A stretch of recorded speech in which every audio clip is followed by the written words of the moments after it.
যে দুনিয়াতে যে ব্যক্তি শয়তান মানুষ শয়তান, তার সাথে জিন শয়তানের যোগাযোগ থাকে। বিশ্বাস করেন না?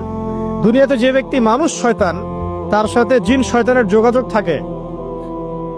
একটা হাদিসে এমনও পড়েছিলাম আমরা স্টুডেন্ট লাইফে, আল্লাহ রাব্বুল আলামিন যখন কোন আদেশ নাজিল করেন তখন ফেরেশতারা সেটা নিয়ে ডিসকাস করতে থাকেন আসমানে, এবং জিন জাতি প্রথম আসমানের কিনারা পর্যন্ত পৌঁছে যায় এবং সেখানে গিয়ে কানে শ্রবণ করার চেষ্টা করে কি নিয়ে আলোচনা করা হচ্ছে।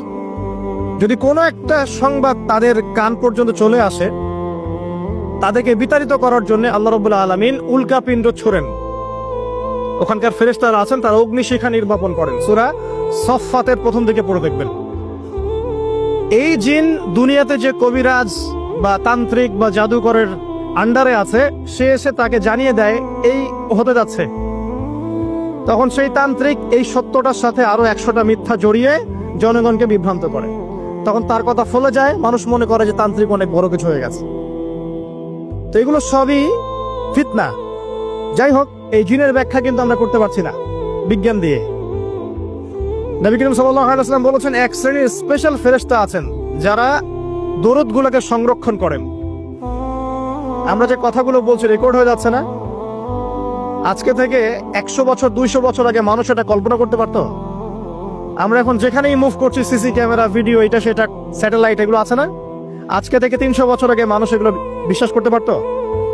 আজকে থেকে 1000 বছর আগের কোনো মানুষকে বলেন স্যাটেলাইট দিয়ে পুরো বিশ্ব নিয়ন্ত্রণ করা যায়, সে বলবে যে পাগল। তার মাথায় ঢুকবেই না স্যাটেলাইট কি জিনিস। সেই একইভাবে আল্লাহ পাকের জ্ঞান হচ্ছে লক্ষ কোটি কোটি বছর আগের, চির নতুন, চির প্রাচীন, চির আধুনিক। এই জ্ঞানের ঊর্ধ্বে কারো জ্ঞান নয়। এই জন্য এখন এগুলো কথা অনেকেই প্রশ্ন তোলে যে ফেরেশতা আবার কি জিনিস, জিন আবার কি, ইসলাম এগুলোতে কেন বিশ্বাস করে? সুবহানাল্লাহ। মানে তাদের বক্তব্য হচ্ছে ল্যাবরেটরিতে যেটা প্রমাণ করা যাবে না সেটার অস্তিত্ব নাই। প্রত্যেকটা বস্তুকে হয় কঠিন হতে হবে, না হলে তরল, না হলে বাইরে, এর বাইরে কিছু নাই। আসলে কি তাই?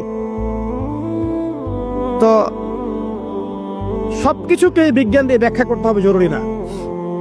এর ঊর্ধ্বে অনেক কিছু আছে। এর জ্ঞান, এর শেষ সীমা থেকে আল্লাহ পাকের জ্ঞান শুরু হয়। অতএব এটাকেই চূড়ান্ত জ্ঞানের মানদণ্ড মনে করার কোনো কারণ নাই। আমাদের মধ্যে একটা শিরকি আকীদা ঢুকে গেছে এখন। এটা একটা শিরকি আকীদা। সেটা হচ্ছে যে কোনো বিষয় যদি বৈজ্ঞানিকভাবে প্রমাণিত না হয়, কোরআন সুন্নাহয় থাকলেও মনে করি এটার অস্তিত্ব নাই। এটা আমাদের সাইকোলজিক্যাল সমস্যা। এখন এই জেনারেশনের বেশি সমস্যা, কারণ তারা পড়াশোনা করতে করতে মনে করছে সবকিছুকেই বিজ্ঞান দিয়ে প্রমাণ করতে হবে। তুমি তো তোমার আত্মাকেই প্রমাণ করতে পারবে না।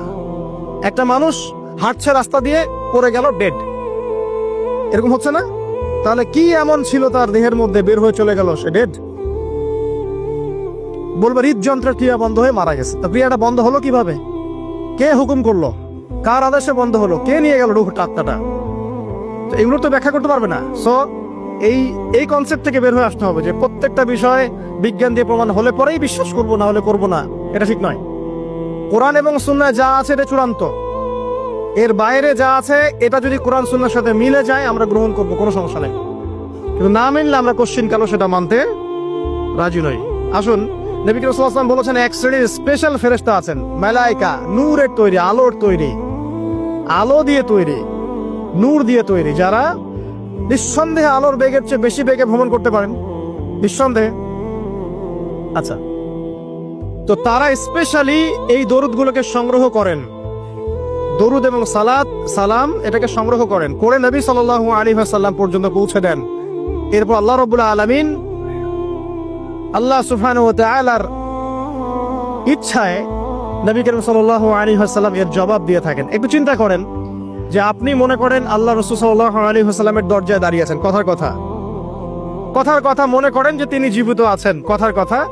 আপনি তার বাড়ি চেনেন, তার বাসায় গেলেন, গিয়ে নক করলেন, গিয়ে নক করে বললেন আসসালামু আলাইকুম। এবার নবী সাল্লাল্লাহু আলাইহি ওয়াসাল্লাম ভিতর থেকে আপনাকে বললেন, কথার কথা ধরে নেন, যে ওয়া আলাইকুম আসসালাম। এর অর্থ কি? ওয়া আলাইকুম আসসালাম অর্থ কি? আপনার উপরেও শান্তি বর্ষিত হোক। আচ্ছা, আবার মনে করেন আপনি বাসার ভিতরে আছেন, আপনার বাসায় নবীজি এসেছেন সাল্লাল্লাহু আলাইহি ওয়াসাল্লাম, কথার কথা। এবার তিনি আপনার দরজায় নক করছেন, নক করে বলছেন আসসালামু আলাইক, তোমার উপর শান্তি বর্ষিত হোক।